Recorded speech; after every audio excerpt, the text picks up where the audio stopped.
Hello again. This is the third video in a short series about the conversion of this Ford Transit van into a camper van. From the previous videos, if you've watched them, you'll know that this van was a works support vehicle, and now it's our camper van. I had some feedback on a previous video about another van that the person couldn't understand what they were seeing because I was in too close, not zoomed out far enough. So I've tried to rectify that by starting off with a bit of a distance shot.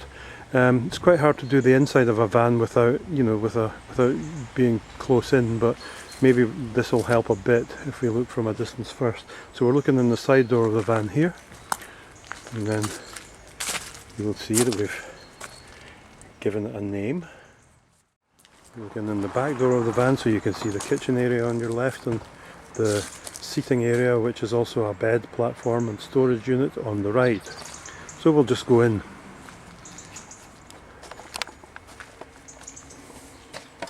First of all, on the left we have the kitchen. You see quite a bit of progress from the previous two videos if you watch them.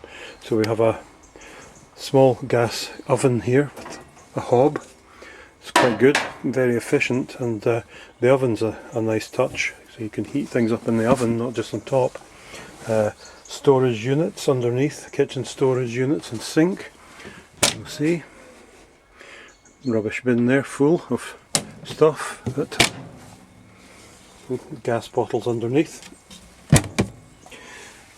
You'll see that we still have to do some trim in there, some rather unsightly wood filler which needs to be sanded back. Kitchen sink. Water boiler for drinkable hot water. Storage cupboards up top with nice catches on that we took out of our previous camper van. Quite a fair bit of room in there for pots and pans, more than I expected actually.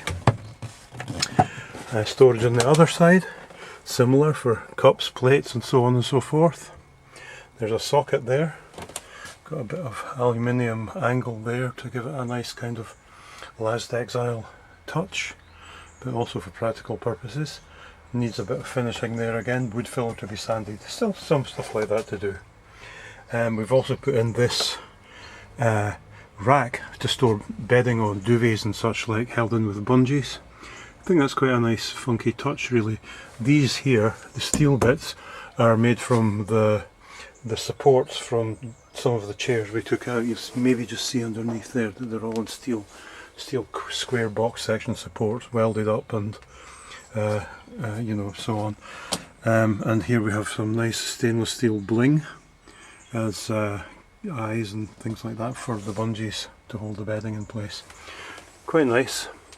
Not done on a huge scale in terms of money, but it gives it a nice kind of almost industrial kind of feel, I think. This here is the bed. Now you'll see that these posts along the side of the bed and also the posts at this side are all the same height, and this board here that you can see is sitting on top of another board, and the top board lifts out and sits across these rows of posts so that the whole thing becomes a board that goes right across, and that's pretty much a double bed.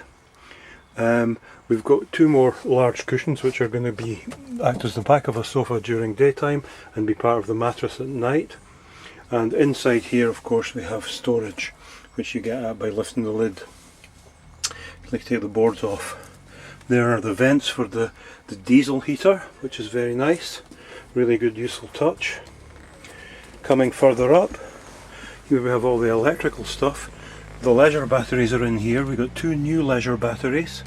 We have a solar panel now. There's the controller for it, blinking merrily away. At the other side we have an inverter, which is very useful.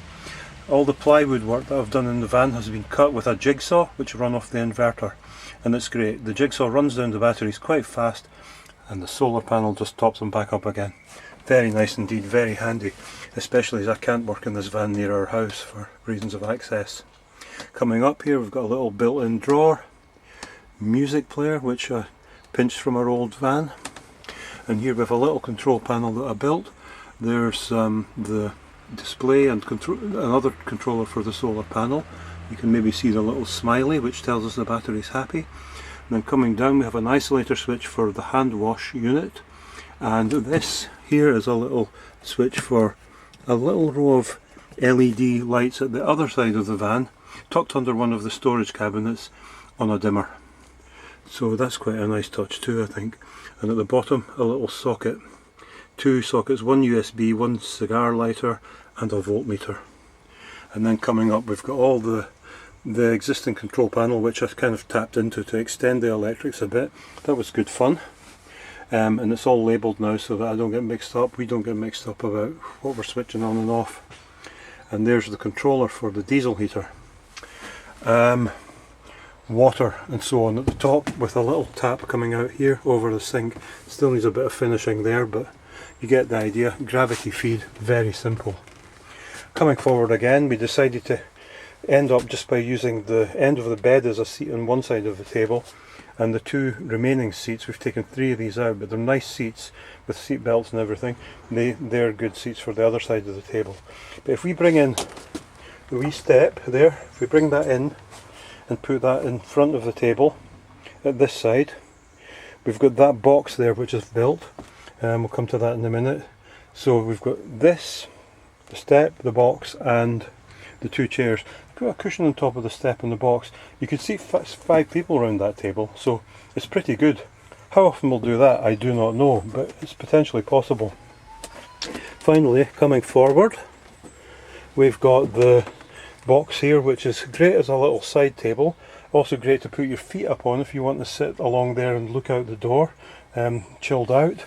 But in here, it's a storage box basically, but it contains mainly our simple bucket toilet, which we operate on a cat litter based system, which we kind of like. Simple and effective. And then finally coming round, there you can see the hand wash unit. I've showed you that before with its taps. That all runs off the 12 volt system. All the electrics are 12 volt. It's great. These, the soap dispenser and towels, and then our trusty cool box, which has just had its handle broken off, but what the hell, it still works.